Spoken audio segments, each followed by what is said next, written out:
তুমি কি ফুলগুলো নেবে? হ্যাঁ, খুব সুন্দর। এই নাও। ধন্যবাদ। চলো আমরা বাগানটা ঘুরে দেখি। হ্যাঁ, চলো। এদিকে আয়। এটা কত সুন্দর।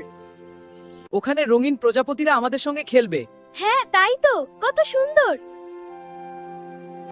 দেখবে ফুলগুলো আমাদের দেখে হাসবে। হ্যাঁ, সত্যি, দেখো কত সুন্দর করে হাসছে। আসো, কে কে আগে রঙিন ফুল গুনতে পারে দেখি। হ্যাঁ, চলো। ওখানে ছোট্ট মৌমাছিরা গান গাইছে, শুনবে? সত্যি, কোথায়? এই যে গাছের কাছে। ওয়াও, শুনতে পাচ্ছি, কি হ্যাঁ, সুন্দর। খুব মজার না? চলো ফুলের সাথে আজ আমরা বন্ধু হই। চলো গ্রামে ঘুরে বেড়াই। হ্যাঁ, চলো। এই পথটা কত সুন্দর। হ্যাঁ, আরো এগিয়ে যাই। দেখো ছোট ছোট পাহাড়গুলো কত সুন্দর। হ্যাঁ, খুব সুন্দর। আমি আজ বাড়ির দিকে চললাম, আশা করি কাল আবার দেখা হবে।